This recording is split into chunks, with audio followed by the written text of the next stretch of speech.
Hello, this is Ellie in Canada. Welcome to my channel. As you might know, yesterday on Monday, January 22nd, 2024, Canada Immigration Minister announced some huge changes regarding international students, study permits, and almost everything related to that. So let's go review what are those changes and what does it mean and who is going to be affected. There are still some gray areas and unanswered questions regarding the latest updates from the government side.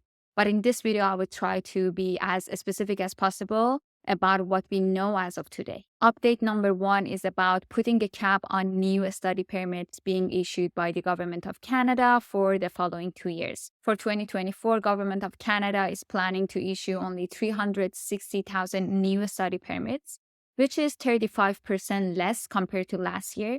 And the cap for the year of 2025 is not decided yet. It's going to be announced by the end of 2024. So we are going to stay tuned for that. If you already have a study permit and you would like to renew your study permit to continue your education in Canada, this regulation does not affect you, so you shouldn't be worried.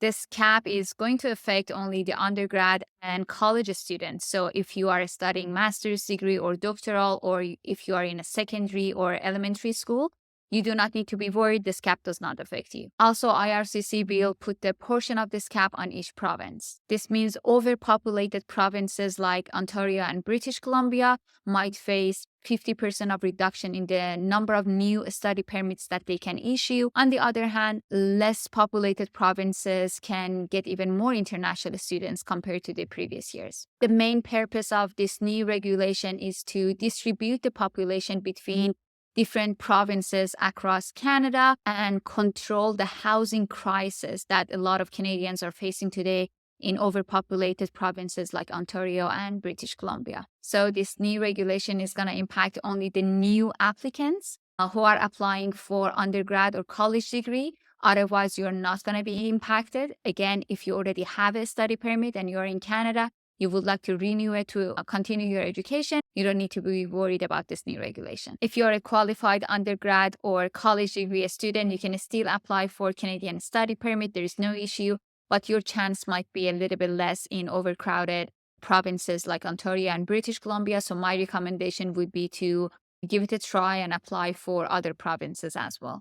Update number 2 is about post-graduation work permit, and there is a bad news and a good news. International students who are beginning their studies on September 1st, 2024 or anytime after that, they're going to be affected by this regulation number 2, which says if your program is part of a curriculum licensing program, you will not be eligible to apply for the work permit after the graduation. Again, this regulation does not impact you if you're starting your studies anytime before September 1st, 2024, and if your program is not part of curriculum licensing program. Now, you might ask, what is the curriculum licensing program? Basically, some of the public schools had a contract with a private school. Private school would apply for the student's study permit for a program of 1 year. After 1 year, the private school would send the students to the public school for another 1 year program so that they could be eligible to apply for a post-graduation work permit.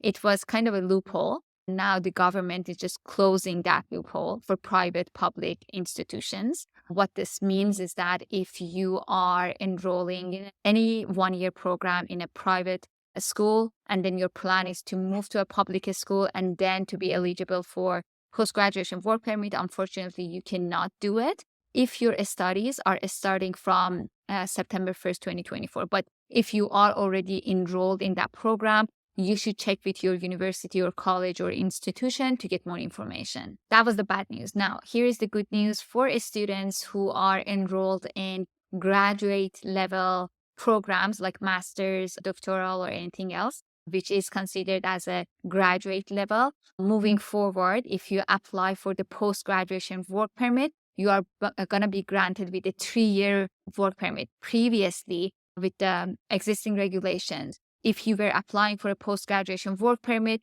the duration of the post-graduation work permit would be based on how many years you have been studying in Canada. But moving forward, for example, if you finish your master's degree in a year and a half, you are still eligible to get a post-graduation work permit which is for 3 years. That's a wonderful news for a lot of international students for graduate level. And update number 3 is about the open work permit for a spouse of an international student. With the current regulations, if you were an international student in Canada, no matter if you are enrolled in a college degree, undergrad, master's, doctoral, your spouse would get an open work permit.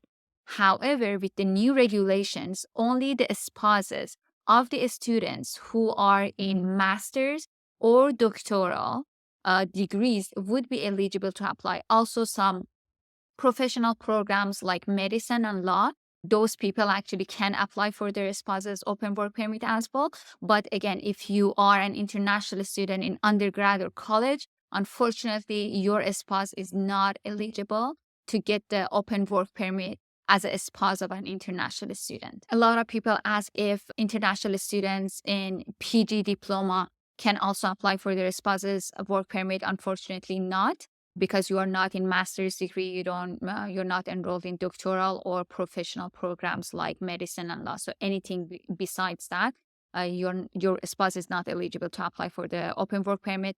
This new regulation that has been announced yesterday, it is not executed yet. You need to bear in mind that at the time that the IRCC officer is making the decision on your spouse's work permit, if this new regulation is in place and it has been executed and it's active, then you are going to be impacted. And again, a lot of international students are asking that, hey, I'm already an international student and I have filed for my spouse's work permit weeks before, even before these new regulations are announced yesterday.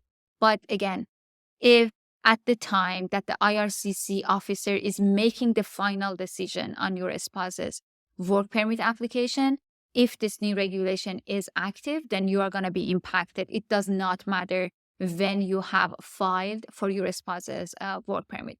So that sums up some of the latest updates, actually all the latest updates that Minister of Immigration of Canada announced yesterday on Monday, January 22nd, 2024. Follow this channel. We are going to keep a close eye on what is going to happen in the following days and weeks. I'm going to try to explain as detailed as possible. Share it with your friends if you liked it. And good luck.